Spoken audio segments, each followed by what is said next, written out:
What's up, everybody? Welcome back to the Hybrid Color Podcast. I am Jesse McCarty. To my right, Kyle Aramburo. And we have a very, very special guest today. The man, the myth, the legend. Dave Bronson, Mayor of Anchorage, Alaska. How you doing, Dave? I am well, gentlemen. Very well today.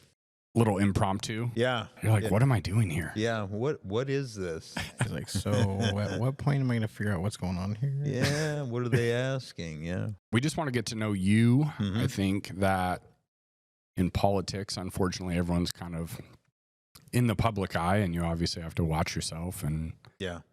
you kind of fail at people really getting to know who you are. So politics aside, mayor aside, agendas, etc. You know, tell us about yourself. Where were you born? I was born in a small town, northern Wisconsin, up on Lake Superior, the town of Superior. My parents are still living in the house that I was born in. Went to school there, grew up hunting and fishing, that kind of stuff. That was the focus of my life. Went down to university at Madison, Badgers. Did that for a few years, graduated, and went off into the Air Force. Shout out Badgers. Yeah. Badgers hockey. Yeah, Badgers hockey. You like hockey? I played hockey for 22 years, So understatement. yeah. It's in his blood from that part of the country. Yeah. Everybody. Yeah. You moved on. Aviation was a desired path. Yeah, I was a young kid, about 8 years old, went flying with an uncle, decided that was what I was going to do. He went through ROTC, went off to Vietnam, flew there, so I was going to, follow that path, be a military pilot. No interest in becoming a commercial pilot until, 9 years into Air Force flying, and I was a bomber guy, and we ran out of enemies when the Berlin Wall fell and all that. So I go, why am I hanging around to train for something that's never going to happen? So I went into the airlines, 1990, Northwest Airlines in Minnesota. Came up here shortly thereafter, summer of 91. Moved up here. Was going to stay for 2 years, fulfill a commitment with the airline, and failed in public math. Never got around to leaving. So our kids were born here, raised here. My son's now a pilot for Alaska Airlines. My daughter's a PhD in biochemistry, microbiology down in Arkansas. Melanoma researcher. Wow. Studies wherever that is. So you've really failed as a parent with your children. Yeah, is what you're saying. Dismally. Yeah. You might want to And actually reevaluate some things. I was gone a lot. I was an international pilot for about 30 years with the airline, almost 30 years to the day. And I was, I'd be gone a lot of times 2 or 3 weeks a month. So my wife, the better half by far, thank heavens my kids are very smart because they took after their mom. And they did very well. She raised them, homeschooled them for a while, then put them into private school, and they did very well. High achievers, go-getters, no problems. As a parent, what did you instill in your kids to raise such successful, driven children? He doesn't know his wife did it. He doesn't know the answer to that. Listen, I don't know if you heard me. I was gone all the time. You leave for 3 weeks part. and you let your you better missed half that. handle the thing. Yeah. So it's exactly just. By the way, I'm going to China. Do as your mom says. I'll be back in 2 weeks. So that talk actually did happen a lot. Yeah, I mean, let's be honest. So she did a great job homeschooling them. What was the military aspect? You said you were a bomber pilot? Yeah, B-52s and B-1s. You saw combat? No. Never. No, I was a nuke guy back then. That was Cold War stuff. So Salt 1, Salt 2 kind of regulated our life. So I was a nuke carrier. We sat nuclear alert. Yeah, you were hoping. We were hoping that guy never flies. We don't want Bronson to take off, okay? You just stay right where you're at. Yeah, Bronson goes airborne, you got a problem. Yeah. Did you have a call sign? What's that? Did you have a call sign? No, we were real pilots. That's kind of safe for fighter pilots. The call signs, they're insecure, so they invent their own call signs. Go ahead and introduce yourself. I'm Wildcard. Sidewinder. Viper. But big watches. Yeah, that's the important part. Sure. Big watches with fighter pilots. So the rule is if you want to fight a war, you call fighter pilots, and if you want to win it, then they call the bomber pilots. That's how the wars get like won inside the military. This is awesome. Yeah, some of them are friends still, almost. Yeah, this is kind of like police versus firefighters. It's like you gotta razz your you gotta have. Yeah, it's kind of like that. We're flying together, but we gotta figure out. Yeah. So we're gonna have to have your wife on the next podcast. It sounds like to get the real skinny, to get the skinny parenting, and what's crazy. Stuff like that. What's crazy? 91. That's when I moved here. Yeah, you were like what, 3? Yeah. Oh, 7. I was old already. So you came up here to fly, or you were already out of service when you came up here? Yeah, I came up here with the airlines, and then I got into the Air Force Reserves out at 11th Air Force. I was a plans officer in the reserves, and then after a couple years of that, I got out. I was able to get into Coulis in the Alaska Air National Guard. Did that at 11 or 12 years. They treated me extremely well, and I would recommend to any parent that. Especially the Alaska Air National Guard, if not the National Guard, great places for kids to go, get a good military experience, good career. They treat you well, good facilities, or I should say great training, good equipment, great equipment actually, and you don't have to leave Alaska. So, and that's kind of what drives me and my son is that, we want flying jobs. We don't want to leave Alaska. So I failed at that for 30 years because I spent a lot of time in China and Japan and Europe. So, but when my days off were there, I was home. I was hunting and fishing with my kids. Speaking of, got a little plane pause right now. Yeah, jet taking off. We decided to put our sound studio right next to an airport. Yeah, good move there. And the train we get a few times. Yeah, occasionally right behind us. So we share a wall with the Alaska Railroad. Yeah. That's okay, Bronson. What is it? We always make this joke. What plane is that? Can you tell? A loud one. No. Otherwise, we wouldn't be having this conversation. So. Oh my God. We always it's the 730 headed to China. Yep. No, that's it. Yeah. No, nothing that starts with 73 would be heading to China. See, exactly. So I don't know shit. Yeah, he knows. I want to talk about a pilot. 76, 74, those kind. That's what goes. Did you have a favorite? I assume you have a lot of time in bush plane. I've got a bit. I've got a PA-12. I had a Super Cub and a PA-12. I kept the 12. And out of all the planes you've flown, is there one that's most fun or that you enjoyed the best? Or professionally, I would say the B-1 by quite a bit. We were the initial cadre in that back in '86 during Reagan's time. He wanted that airplane on the ramp because it strategically created problems for the Soviet Union at the time because they have to defend, not to get too technical here, but they have to defend against every aircraft that we would put up anywhere from the F-111 to the F-15 out of, say, Bitburg, something like that, or B-52s or FB-111 stateside, or and then B-1s. So what they have is, not to get technical again, but this is... Technical's good. Yeah. We're in the technical space. They have to create an integrated air defense system. So when you change that dynamic on the offensive side, on the attack side, which was us, with a new piece of equipment. So you went from a B-52 that we flew low level, 200 to 500 feet. You'd be flying that. That's a different thing to a B-1 that was going through at transonic or just barely subsonic. It changed the whole dynamic for them on how they would have to defend. And so they'd have to spend a lot of money to defend against an entirely new weapon system, which was a B-1, and we were under the clear understanding, and history I think will prove this right, or is that bringing the B-1 online, which Reagan really forced because it wasn't quite ready. We had some defensive avionics systems that were not ready, and back then we sat on alert with ineffective defensive avionics systems. Kyle, you should add what your dad did. Well, I mean, my dad was in intelligence. No, but no, it's crazy. I mean, speaking of that, we just flew 2 F-22s to Valdez, last night? Me and you? Are you familiar with Microsoft Flight Simulator? Oh, yeah, that's the same thing. You pull a lot of G's under her. We cut through. I go to bed pretty tired. Yeah. That hurts you, all the G's you pulled there at your desk at the house there. Yeah, it was tough. It was interesting.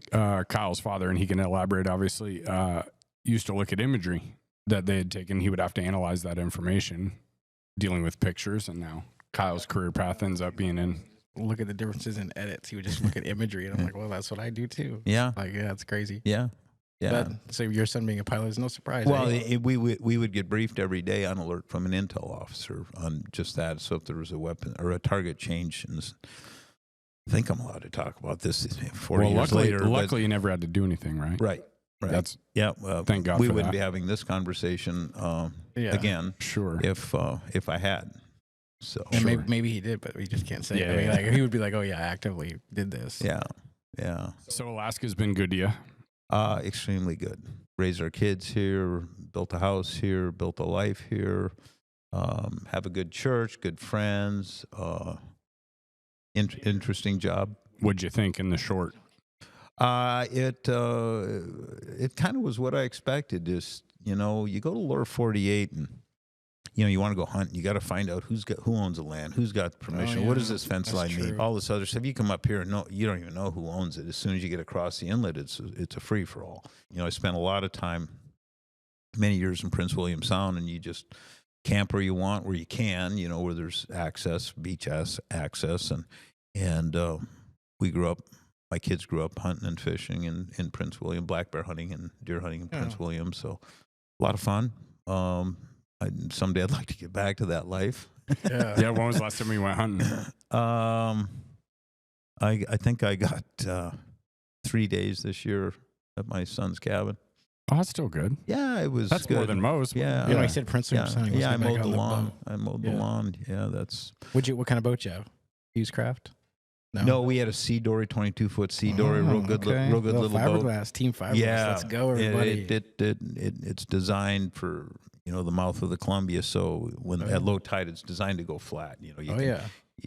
Tide goes out and it just sits on the ground for a while. People love those things. Yeah, good. And we spent years in that with our two little kids.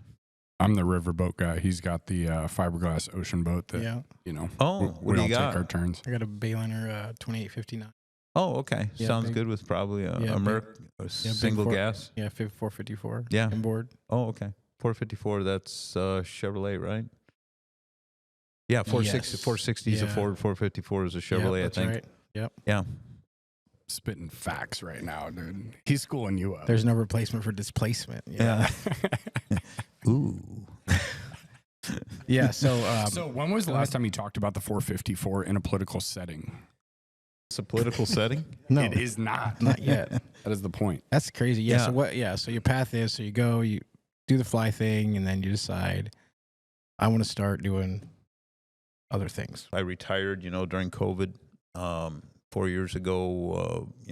This crazy thing called. I think my last trip was to one of the islands.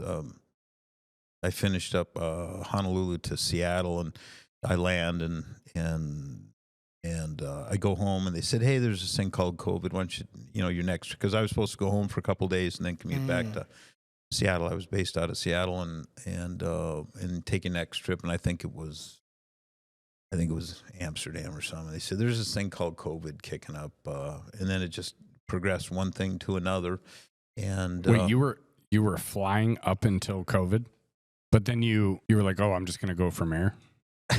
Like, yeah, right? just like Coin flip. No, I tried retirement. So my last flight, I think, was like late March. And so I get into June, July, hadn't flown. They're still paying me. And I go, well, this is what retirement is like. And it was going to be just like retirement. I says, I got to find something else to do. And I lived on a computer. I just did research for days. And I came to a conclusion that all the voices weren't being heard in the world. And I decided to listen to everyone. And I says, I can make a difference here in the mayor's race. I just says, I'm going to put my name in the hat. And I got a lot of folks, start off with friends and family supporting you, and you keep moving forward. And we wound up winning, almost a year later.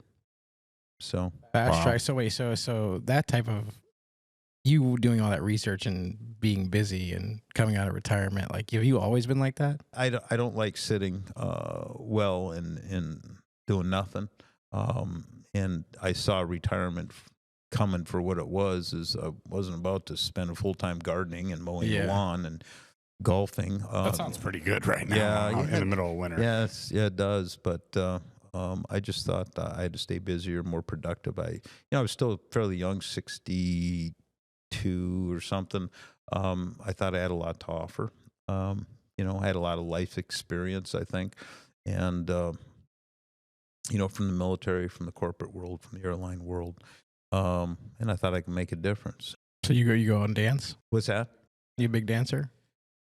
No one wants to see me dance or sing. None of that's going to end well for society. It's just not good. So Dave Bronson dancing isn't a good thing. We'll follow up that question with your wife on the next pod. Yeah, we'd want to not do that. Was there a conversation like, "Hey, honey, I think I want to do this"? What, dance? No. Okay, so you change. I want to run. She does ask that. I want to run. Yeah, she asks that a lot. Like, yes, let's dance. Run, and I go, run that race, but don't dance, please. We had a conversation in the summer of 20, several conversations with a group of supporters, and we just decided to file and see what would happen. And one thing led to another, and here we are having this conversation. How do you feel now that you've been in office this long, and just that kind of adds to the question I was going to ask is like, where are you at now with what you may have expected getting into government? Just like the idea of it. Well, this may sound weird, but it's about what I expected. The intensity may be a little bit higher, but the work, the type of work, we're trying to change everything from how a big challenge, quite frankly, is how we plan and permit the building of homes. How do you weigh like opinion? You have public opinion, you have to, go either here or there, but like just trying to keep the masses happy. It's like, as a corporation, I don't know, like you have to do certain things that abide to shareholders or whoever's controlling the stock. But in your seat, you got a lot of people to answer to. Like, how do you? I got about 288,000 people. Yeah. I how do you keep happy. How do you try? I mean, now you can't keep everybody happy, but what is like your, mantra, or how you kind of look at that from your perspective? I would think you do what just kind of makes sense. There's a thing called common sense. You try to spend as little as you can, treat the taxpayers' money like it's your own. So, when you go to work in the morning, you turn off your lights, don't you? You might even turn down your heat. Well, I've directed that at the city level. On the weekends, on the evenings, make sure all your lights are turned off in your office and turn down the thermostat a few degrees. Save us some money. Because at the end of the day, it's our money, and we need to treat it. It's not someone else's. Yeah, that's true. Actually, I don't never really, don't think of it that way, but like basically, like the government is there to try to like identify and figure out like how do we as a society move in certain ways, or like help with that understanding, or elected officials. Well, remember too, there's a lot of public process and just about all the big decisions. So we have a lot of commissions, several hundred commissioners that we can appoint that stimulate that process. They bring in their expertise, like planning and zoning. We have engineers and other very important commissions, and we want them populated with non-governmental, with citizens to provide that perspective. And then you have your community councils, which kind of do the same thing. That's a different set of voices, and we want to listen to them. The calendar is a full-time job. We go from event to event to event and speaking, and so when I get there, I've got a speech ready. It's. I imagine that's pretty. That was one of the part of the job. That was one of the surprises. Come to think of it, is the intensity of the calendar.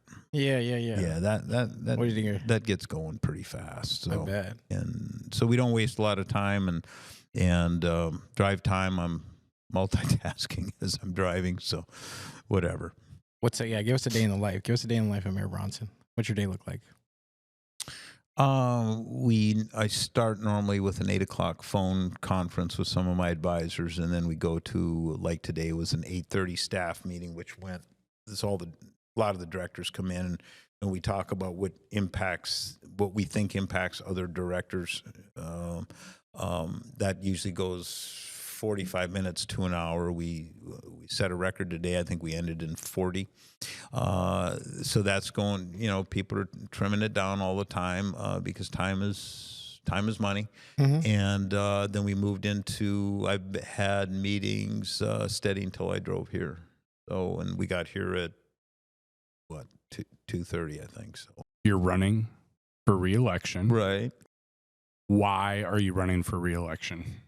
I think for the same reason I ran a few years ago is I think I've got a lot to offer. The thing I have now is 3 years of experience, and I've built a really good team. It takes a while. Every corporate leader, every politician that comes into office, you go through it. Trump went through a lot of people. Biden has gone through a lot of people. Everyone goes through this. There's, some people say, oh, you got a catastrophe because 3 people left last month, 3 directors or something. Well, guess what? I learned that it wasn't going to work out. It wasn't a fit. And so we eventually, now it's fine-tuned, and we're very stable. We've been stable a long time. I would put this administration, at the director level, say at the municipal manager level, all the way down. I'd put it up against any management team of any mayor, or quite frankly, maybe any governor that we've ever had. It took long, hard. It was long and difficult getting here. I mean, I was in the media every time someone quit or got fired. Oh wait, we heard about it. Yeah, there was a bingo card thing going on, and guess what? We don't look at that stuff. We just keep moving, and we just pick up the right person. And sometimes people say, I can't do this work. It is difficult. Executive level government work is really challenging, because it's just you don't have to just balance the budget. You also have to keep the public happy, and you have a media, and you've got a media core that wants you to fail sometimes. And I'll just say it, I've got assembly members that are bound and determined to make me fail. But we've prevailed. We've prevailed for 2.5 years. We're going to keep moving forward, and I think with that experience, I've got a lot to offer. I feel like you've come a long way with the assembly. Yeah. Not to nitpick the assembly at all, Well, but just in general. Yeah, a couple of years ago, we came in fighting, full of piss and vinegar, I guess, because it was COVID. And Yeah, no, it's I can't say that. no, you can.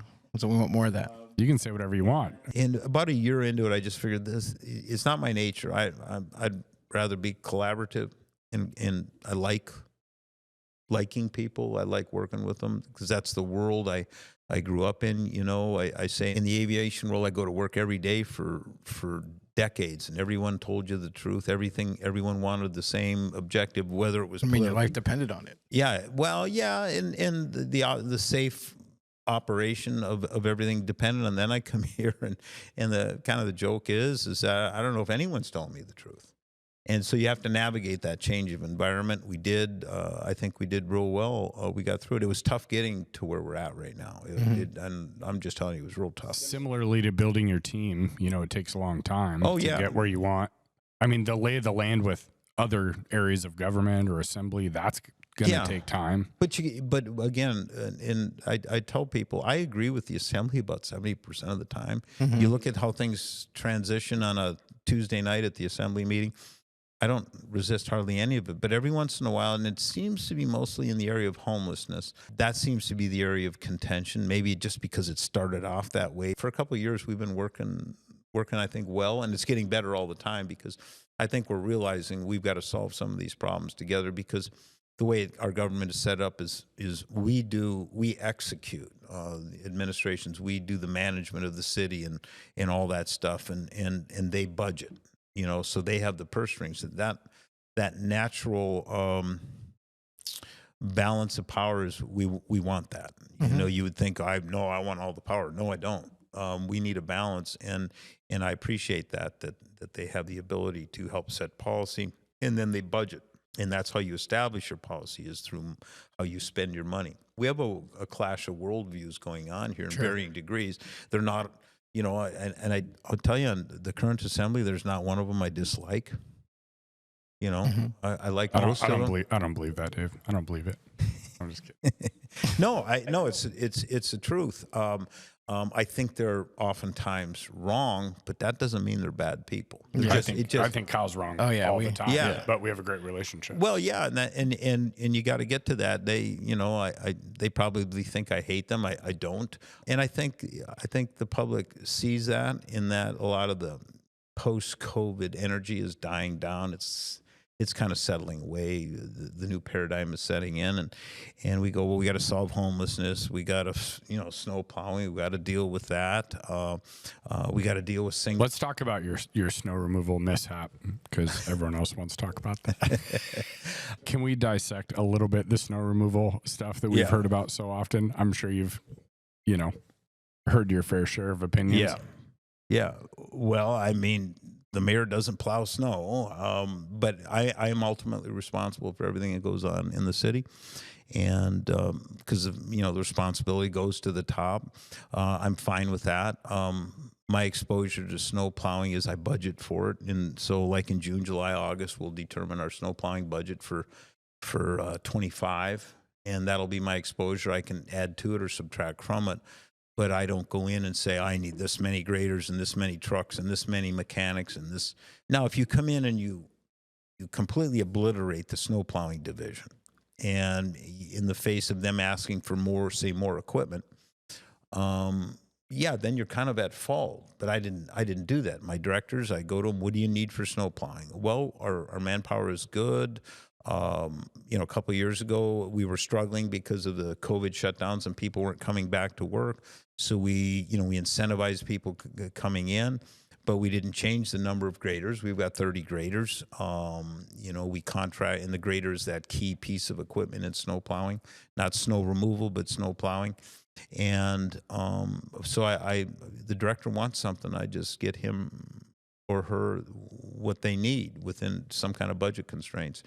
And, I could make a big difference. So we were in the middle of a podcast with a different group and once, and someone says, well, Mayor, what's it going to take to get our snowplow window down from 84 hours, which is our formal window that we have to complete the neighborhoods in once you enter a neighborhood. And down to say the traditional of 72. And I'm literally in I text and they said $20 million. I go, okay, what's the breakdown? And I'm texting during the podcast and he says, well, it's going to be $10 million for equipment. So graders at about $340,000 a piece. And, the lag time is probably 2 years. You order them and with the supply chain issues. And then about an extra $10 million, an extra year in personnel and equipment maintenance. And because you have to bring on, you have so many pieces of equipment, you have to bring on so many mechanics, so many drivers. Sure. So it's not, and we're right now, that goes to your property taxes. That goes right to your property taxes. So I think the analogy is you don't build your church, you don't build it for Easter service. You build it for the average service. And then when Easter happens or Thanksgiving or the big funerals happen, you break out the folding metal chairs and you pack people in. The overflow. Well, see, the equivalent of our metal chairs in the snow plowing business is our contracts with private contractors. And so when we need them, we surge up using contracts. And then when they go away, because let's just say because the same people that maintain our roads in the summer are the same people that plow our roads in the winter. So on the winter side, you go, and we're in balance right now. If we really robust and add, a lot of people, this is a question I would instinctively ask, and I do. And it's, what are those people going to do for work in the summertime? And, are they going to be standing around with no roads to repair, no potholes, no all the other stuff that we do? And so it's a balancing act. You got to trust your director. And our director for that department is Paul Van Landingham. He's been doing this for 27 years. And when he says he wants something, I get it to him. Mm-hmm. So the next person, what I'm hearing is the next person we need out on the podcast is Mother Nature. Because all this snow stuff. Yeah. I need to find out who their agent is. Like, our roof, your roads. Yeah, well, I came in and I'm looking at your flat roof here, and I want to make sure we're okay here. We heard all morning from your staff. Yeah, this is even a though flat we roof. reassured them 15 times. Yeah. Give me some comfort. I want to give a shout out to our building managers of Western. They were very accommodating and cleared our roof completely. Oh, you're good to go. Thanks for then. sending us a scathing letter that we had to get out of our were you building. one of the 1,100 letters? We asked for the letter. Oh, yeah. We asked for it. So we could pass it on and get it done because we want to get it done. Big safety guys here. Yeah. Yeah, I can tell. Are you a Netflix guy? What's it? Netflix guy, Hulu guy. Hulu, Netflix. Well, yes, yeah. I can keep going. How many services do you? 4 or 5. Now, What's now I see why nothing's getting done in this town. What? What is? We're watching. What is it? Masters of the Air. Absolutely. Masters of the Air. Yeah, Spielberg. Trajan was just talking about What that. is it? Tell us about it. Well, it's like the newest version of it's. I was a 15th Air Force guy my whole career, but this was 8th Air Force B-17 guys in Europe. So the highest mortality rate of any profession in World War II was 8th Air Force bomber pilots. They lost a lot, and I think they were approaching that 40 to 50% of everyone who went over died. Oh my Lord! And so I'm looking at their procedures as they're running checklists in the flight and everything else. Yeah. This was a Spielberg Tom Hanks production. It's brand new and it's based on. It's kind of like a Band of Brothers. It's a series. It's absolutely, to me, as a bomber guy, fascinating. How accurate? How close? What's your grade? It's really good.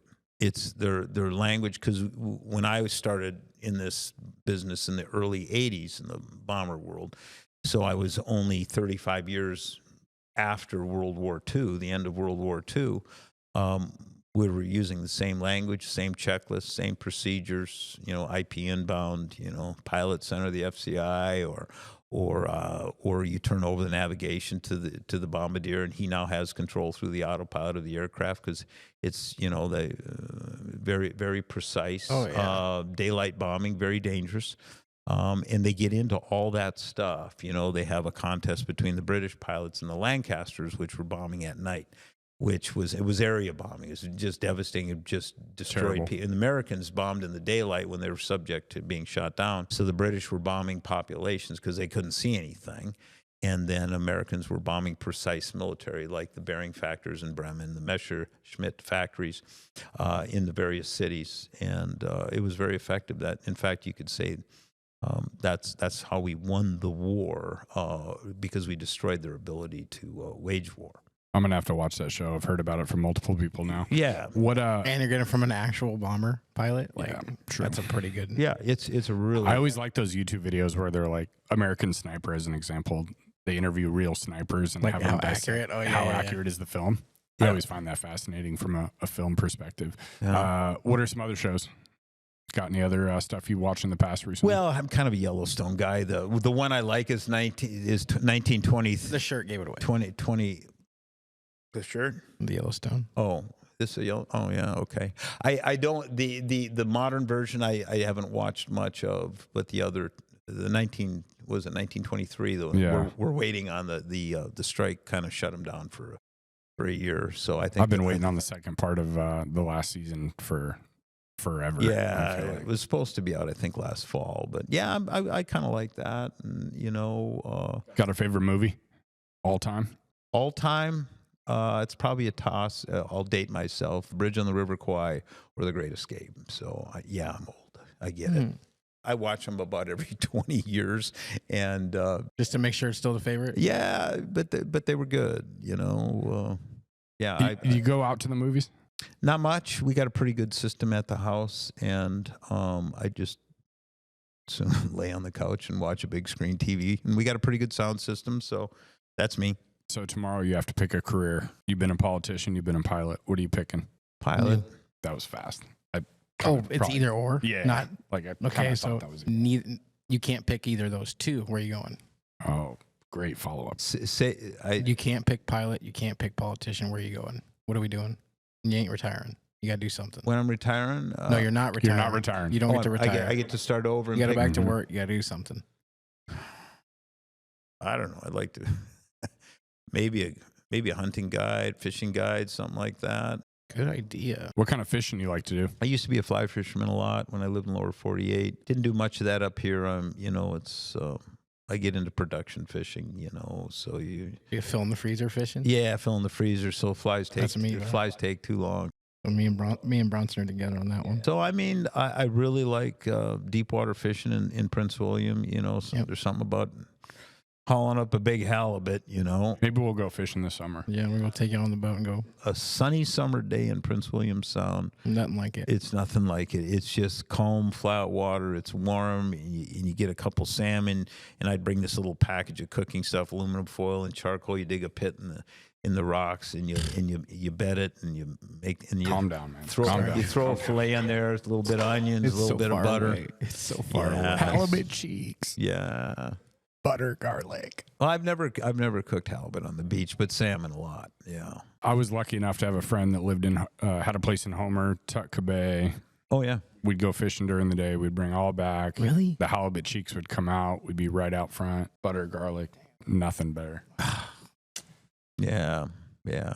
Unpopular opinion, I think halibut is overrated. Oh, people say the same. You ever heard the thing is like, I don't eat fish, but I eat halibut. Yeah. I don't know. You go to Humpy's or F Street Station, the halibut there's pretty darn good. Yeah, I know it is. Yeah, it's fried, Dave. Yeah. It's fried. I just don't care. Campaign's underway Yep. to a degree. You just opened up your headquarters. Yep. I stopped by, listened to you, Mm-hmm. loved what I was hearing. Okay. Yeah, he couldn't stop talking about it. Not necessarily even from a political standpoint. I mean, it was almost like I couldn't identify. Oh, and the food. Well, okay. Sorry. You had pad thai and horse trough, so Yeah. I was there for it. Yeah, I was pretty bummed out. I Yeah, I'm missed it. still eating that. Are you? Yeah, you were the one who took I it? took a tub. I took one of the tubs home, yeah. I know he told me Thai food, and I was like so bummed out. I didn't go. So campaign, how you feeling? Good. Briefly. Yeah, the money raising's going well. It's going to be an expensive campaign, once we start buying ads and doing that kind of stuff. I'm real happy with where the campaign is right now. We're fairly silent, but that's by intention.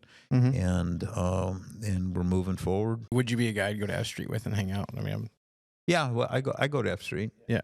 So I mean, but like, is that the type of guy? Are you that type of guy? Or Yeah, I think I am You want to go? right now. Okay. Well, thank you everyone for tuning in. Not knowing anything, did you have a good time? Yeah, I like it. Yeah, it's a good chance to spend an hour and kind of talk to people. Get back to it. Thanks. Thanks for coming on.